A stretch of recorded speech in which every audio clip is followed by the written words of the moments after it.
far more experience and daily knowledge than we do. And it allows us to take action in our own daily lives. And please do participate as volunteers. It's incredibly fulfilling as donors, if you can, and provide moral support, talk about these issues amongst your friends, family, guests, people with whom you interact, because by discussing, you can inform action. Action can then solve problems, and together we can make this place better to live in. So let's get the show on the road. I saw that we just joined our live streams, and please do participate. If you have any questions, please contribute them, and I'll try to get those answered. Welcome to the Nonprofit Report, your update on nonprofit organizations, issues, and leaders. I'm your host, Mark Oppenheim, and today we're discussing why each year 1 in 10 Americans aged 18 to 25 experience some form of homelessness. That's 10% of Americans, and our special guests today are experts in addressing youth homelessness, a problem that affects every part of this country. I'd like to introduce Oliva, Executive Director of the National Alliance to End Homelessness, which is based in Washington, D.C. Rheneisha Robertson, Executive Director of Covenant House in New Orleans, Louisiana, and Sherilyn Adams, Executive Director of the Larkin Street Youth Services in San Francisco, California. And a reminder to Zoom attendees that we will take 3 snap polls during the show. We'll announce results, and your questions submitted to the Q&A function at the bottom of your screen will be included in our discussion. So thank you all for joining us. It's just wonderful to see you. I hope you're preparing for a wonderful holiday season. But we're here to talk about something very, very serious today. And as I noted in our introduction, each year we have 1 in 10, that's 10% of American youth between the ages of 18 and 25 experience some form of homelessness, and even younger children, 13 to 17, 1 in 30 adolescents experience homelessness without a parent or guardian present. That's just huge. And we're such a wealthy, well put together nation. We live generally within our borders in a fairly peaceful environment. The real question is, why do we have 4.2 million youth and young adults, of which 700,000 are unaccompanied minors? Why do we have that, Anne, in this country today? What are your observations as to why we have so much homelessness among young people? Thank you so much, Mark, for that question and for having me. Good day, everybody. It's nice to be here with my colleagues from New Orleans and from San Francisco. So I think it's important to just sort of establish what the volume is. You gave some data there. I would also just remind folks that unaccompanied youth experience homelessness youth experience homelessness both as unaccompanied people, but also as heads of household. So in January of 2020, we're going to just take a snapshot of a single day in January of 2020, which is our most recent point in time count data. About a little over 34,000 young people were experiencing unaccompanied youth homelessness in the United States. And then another 7,300 young people were experiencing homelessness as parents with at least one child under the age of 18 with them. Could you repeat those 2 numbers? Sure. A little more than 34,000 young people were unaccompanied and reported to be experiencing homelessness in the United States on a single night in January of 2020. That is not a whole year's worth of data. It is a snapshot of what's happening on that single night. On that cold day in January, 34,000, and then an additional over 7,000. That's right. Over 7,300 young people were experiencing homelessness as parents with a child under the age of 18 with them. About 90% of unaccompanied homeless young people were between the ages, as you mentioned, of 18 and 24, and the other 10% were children, that is under the age of 18. And about half of the unaccompanied young people were unsheltered. So that's similar to what we see with individuals, with adult individuals who are experiencing homelessness. So about half were unsheltered and half were in sheltered nationwide. Unsheltered meaning living in cars, on the street, in tents, in boxes. That's what we're talking about. Right. We use the terminology places not meant for human habitation. So there are also a number of young people that were in precarious housing situations. I'm sure my colleagues will be talking a little bit more in detail about that. But this point in time count just gives you an idea of folks who are experiencing sort of unsheltered and sheltered homelessness on that single night. And then the other thing that I just want to note for the audience here is that this is not just about urban areas. It is really also about suburban and rural areas. And we know from the work of our colleagues at Chapin Hall at the University of Chicago that the rates of youth experiencing homelessness are about the same in rural and non-rural areas. So let me stop you there. So as soon as you go beyond the raw numbers and you start looking at it on a per capita basis, in other words, that takes into account concentrations of populations and thinly populated areas on a per capita basis, we're talking about the same problem throughout the United States, regardless to whether we're talking about a suburb or an urban, a city center area or a rural area. On a per capita basis, those numbers are fairly similar. That's right. That's exactly right. I'll stop there. That's the nationwide picture of what we're seeing. So this is so very important. Can we drill down to New Orleans, what your experience here, in your area of the world, Rheneisha, what is from that level, right? From that sort of local and regional level, does what you see conform to what Anne described? Yes, absolutely. We see about 160 youth in our various residential programs on our census daily. So that sort of equates to about 700 youth that we interact with in a given year.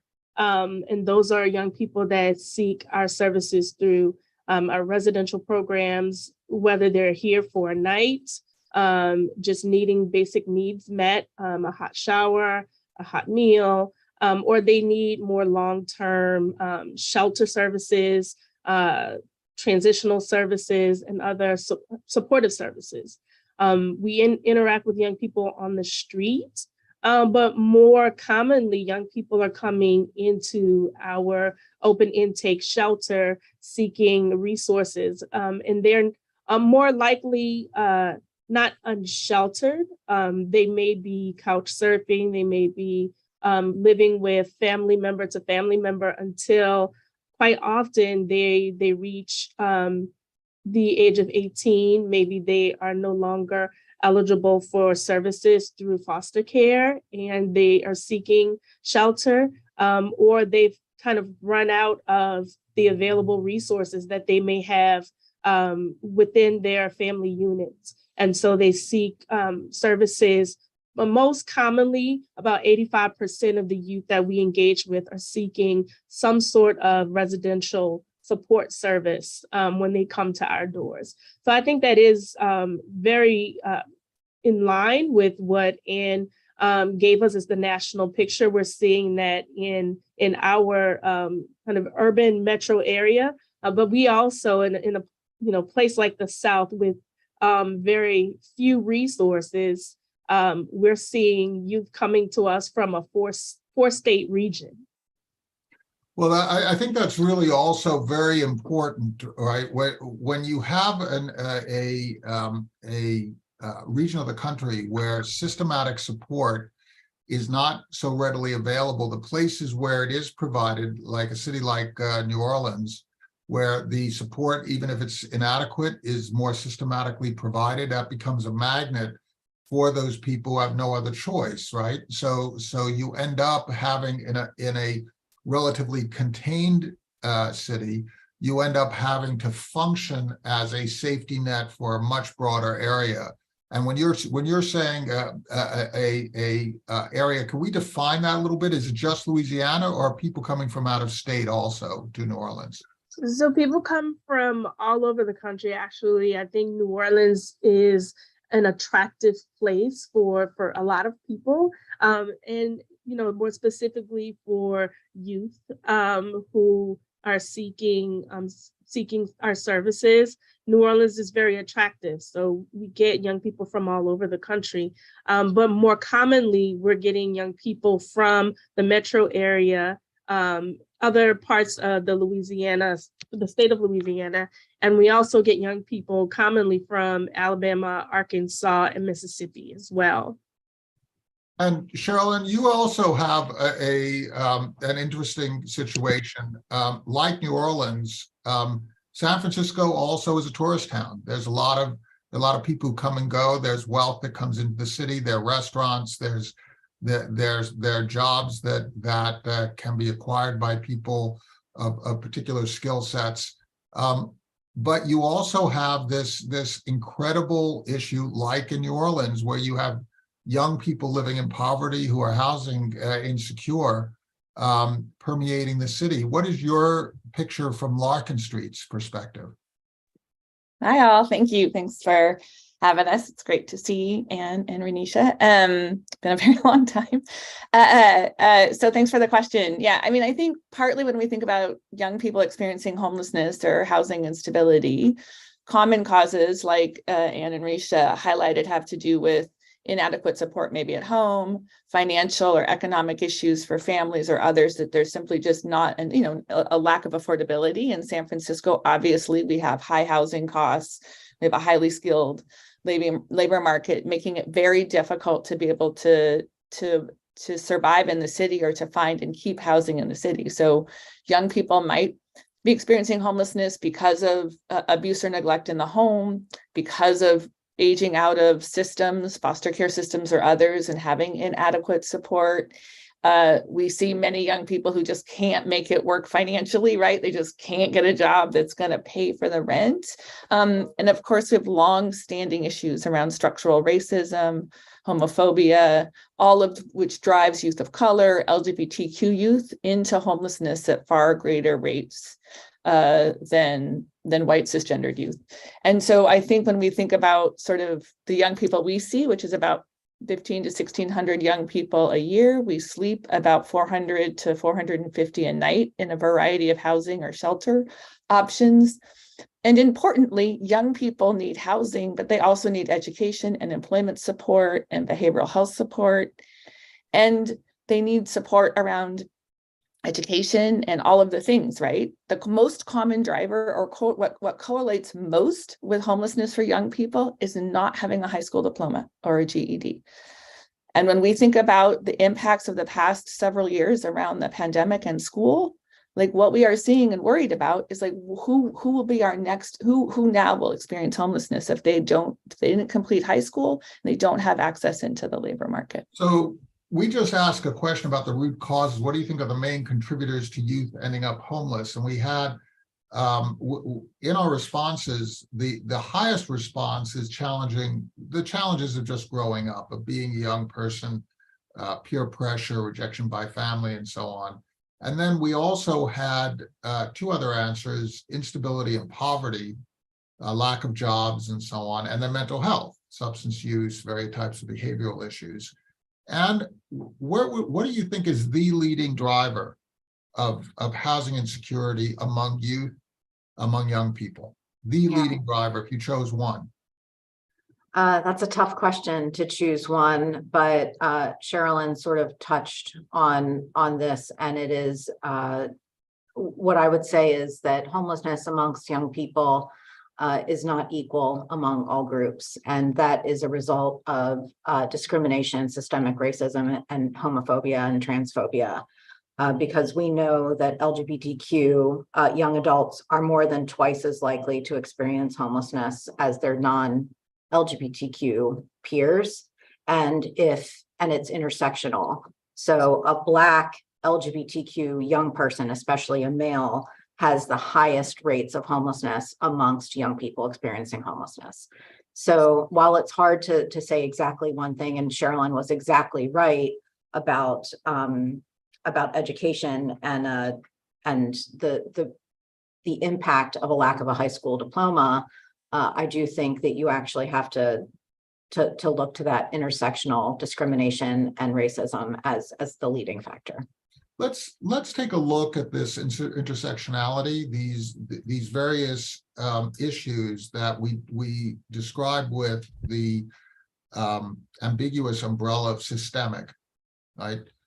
Aren't we talking about a whole bunch of very subtle factors, sometimes obvious, where we've just seen tremendous violence perpetrated in Colorado, targeting an LGBTQ plus community gathering place. But very often it seems like there are additive, subtle elements that when it hits an individual, those are so additive that they really end up posing a mountainous hill to climb, particularly if you don't already have any family wealth, you don't already have an educational foundation, you don't have the kind of sophisticated emotional support or medical support that money can buy, right? Rheneisha, when you're trying to heal that, that's a huge mountain for any youth to climb. How can a small nonprofit with a modest budget make a real life-changing contribution to a young person? It's great that you're supplying the immediate need. It's absolutely essential.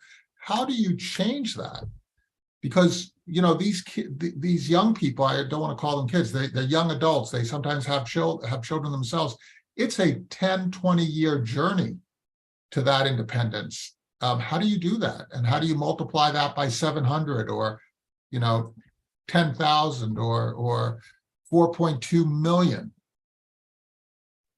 Yeah, it is definitely a challenge, and it is a process. I think we, first always start being trauma informed, start with being able to address the basic needs, and to create an environment that becomes a sanctuary and a safe place. And we try to make young people feel safe. First, create safety, right? First, deal with the basic need. That's your first principle. Deal with the basic needs in the immediate crisis. If we can bring them into an environment where their basic needs are met, where we can address the immediate crisis or a sense of insecurity, then we can begin to open some doors to addressing longstanding trauma, whether that is individual experience of trauma, and or whether that is community level violence, poverty, experience of poverty and chronic adversity, or if it, as you talked about, this accumulation, these additives of more structural racism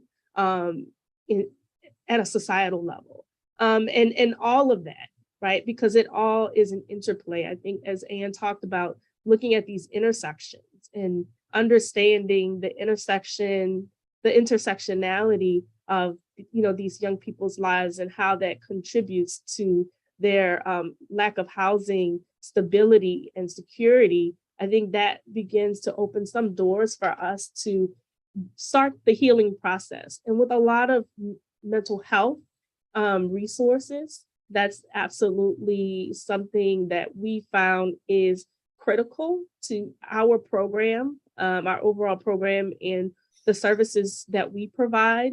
All of our young people are immediately assessed, and we continue to provide case management and mental health support services throughout their time with us, because we understand. I have a question for you.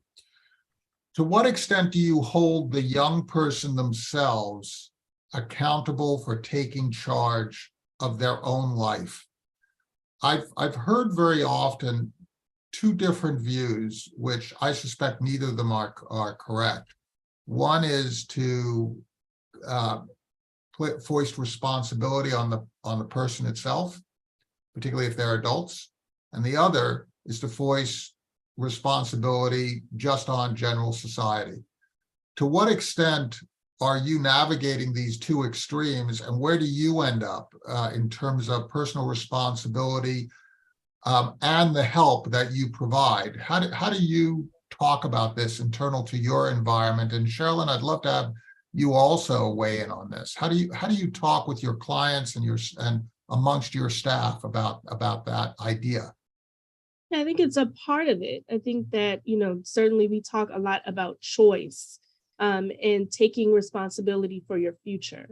Not necessarily taking responsibility for what has happened to you. And that I think is important to stress, that things happen to our young people, often that they are labeled as bad, and that quite often we dismiss the trauma that they have experienced and that has been inflicted upon them. And so, we talk less about the responsibility of what has happened, and we talk more about the choices that they can make now with the supportive services that we provide, and the choice that they can make for their future moving forward. And that it is a process, and we will still wrap around all the supports around them, and they can take more responsibility for their actions and their future moving forward. Be informed by your past, but not held hostage to it. Yeah, I think that is exactly true, Rheneisha, exactly how I would have answered that question. That I think there's a lot of blaming of people experiencing homelessness, or young people in particular of experiencing homeless, like they must have done something wrong. And I think that is just wholly that's just, and self-blame, right, yeah, Sherilyn? yeah, for sure, right? I think young people feel the stigma that is hoisted on them by others. But look, there is no reason that any young person that walks into Larkin Street should trust anyone based on the kinds of experiences they have had. Like, trauma led often to their experience of homelessness or housing instability. And then there's a bunch of trauma that happens if you are having to live outside or make untenable choices about staying someplace so you can at least be inside. So change happens at the speed of trust. It takes time. Young people have agency. They have the ability, they are experts in their own experience. They have hopes and dreams and desires. And it is our job to see them, to support them, and to provide opportunities. Housing solves homelessness, but housing alone doesn't address homelessness.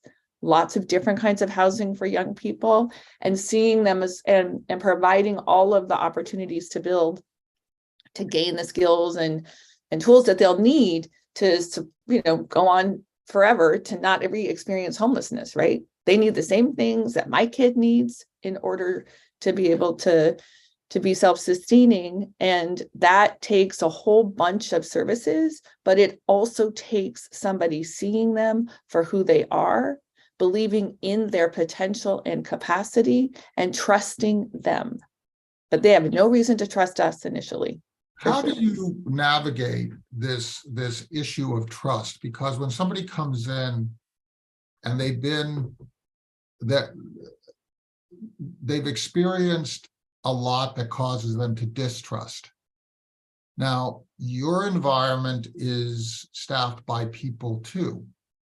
People can act as helpers. They could also act as abusers. How do you ensure that your approach is, and your people are part of a safety network, that idea of safety is conveyed, but also ensured by back office operations, where you're investigating people who are seeking employment, providing these direct services? Sherilyn, we're going to go back, Sherilyn, and then Rheneisha, and then Anne. We'd like to talk about the sector and ensuring, because we've heard about some abuses that have taken place within this field of play. Sherilyn, how do you ensure operationally, as a leader of Larkin Street, that your people actually are equipped and properly monitored to ensure the safety of your youth?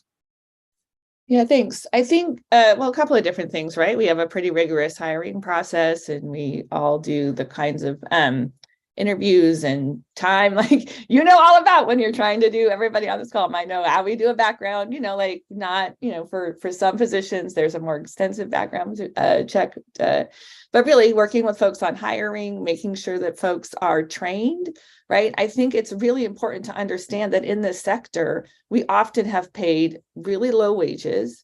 We often have had really high caseloads. We often have not been able to invest in the kinds of training and support and professional development because of the way that we're funded. So what we do at Larkin Street, we have a professional development team. We work really hard to push our city to increase wages for our staff so they're not precariously perched on homelessness.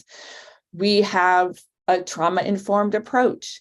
We understand that the staff are vital to the success of young people. And so we invest in them in the ways that we can, and we push for greater understanding of the challenges and stressors that our staff face in the provision of services to young people. So, we do all the things around hiring, and then we get good people in, and then we do our very best to support them with training and professional development, fight for better wages for them.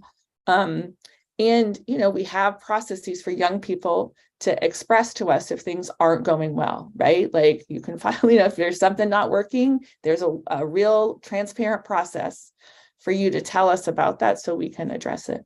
So you're creating threads of trust so that you're not just requiring somebody to trust one person who is providing. If they have feedback, Rheneisha, you have various threads that allow that feedback to happen, and then you can create a response instantaneously to that feedback. How does that work over at Covenant House?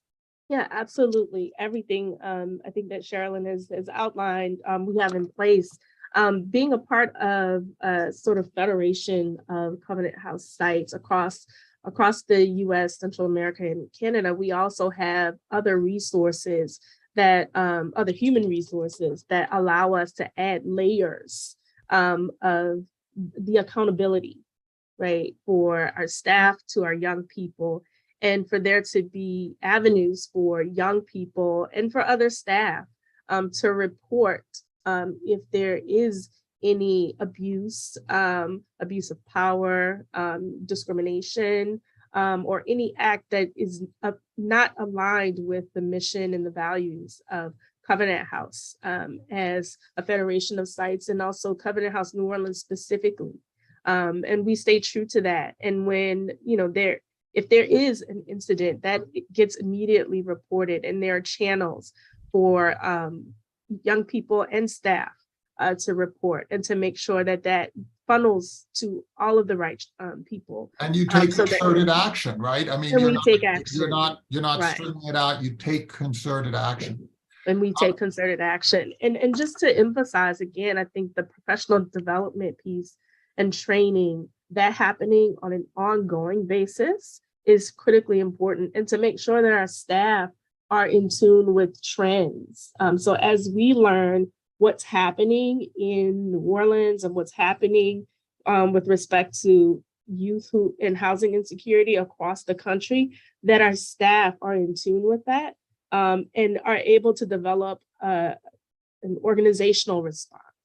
And that translate at an operational level in how we implement our programs and how we function on a day-to-day basis. And I'm going to give you the last word since we're coming to the end of our time. I want to point out that we've asked a couple of other questions. One was, do you know anybody who's homeless? And we got a 45 to 55% response. 55% of the people said yes, which is not unusual for this type of a topic. There were a lot of people who said no. One of the things that we would urge is think about your wider circle, because it's almost certain, no matter what your economic level, no matter what part of the country you're living in, no matter if it's rural, suburban, or a city, you are coming into contact daily with people who are homeless or whose your own family might have suffered this. your friends, their wider circle might have suffered it. So part of this is an awareness issue. But Anne, I have another question for you, which is, in the National Alliance to End Homelessness, you have the need for an all-in kind of a approach in which business, real estate developers, nonprofits, churches, government, everybody needs to be part of this solution. How do you forge those relationships so that people can find a way to be involved by their own lights in solving the problem? How do you look at this as an all-in kind of a problem that people can actually participate in solving as a country? Yeah, that's a great question. I think so I also want to note that not only am I the CEO of the National Alliance to End Homelessness, I'm the board chair of True Colors United, which is an organization, a national organization dedicated to ending homelessness among LGBTQ young people. And so when I answer that question, I look at both of my hats in this area, and I would say it's really about relationship building. Primarily, it is relationship building and listening to young people and understanding what they want and need and understanding their experiences, and having tables where you are including young people in discussions and in decision making with all of those other sectors that you just talked about, whether it be government, whether it be members of Congress, whether it is our faith-based partners. All of those folks actually need to hear from young people. My own life experience can't get across the kind of information and expertise that young people bring to the table. So that is the primary way that we try to build community and really build towards an end of youth homelessness. We also partner with folks like we have on the screen today to make sure that we understand what they're seeing locally so that we can build a national framework to end youth homelessness. So it's listening, it's being informed by people, recognizing that their experience also gives them expertise, right, Rheneisha, right, Sherilyn, right? The expertise that people can bring to the table to solve the problem that they themselves are experiencing is part of this, and having people of different lived experiences share and develop solutions together is a part of your calculus, Anne. That's right, but it's not just listening. It is also sharing power, bringing people to the table as partners.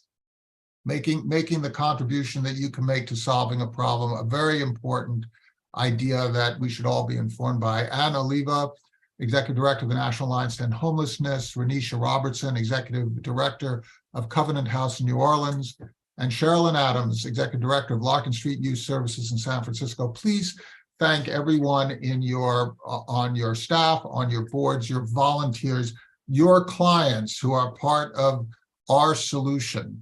And please thank your donors and those who allow you to continue operating within your municipalities and environments.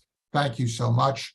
And I want to wish everybody a wonderful Thanksgiving and holiday season. We're going to take a bit of a hiatus on the show for a bit, but we will be back in the new year and helping you to ensure that Americans all across the country are involved in solving these really important problems to make this country a better place to live. Thank you.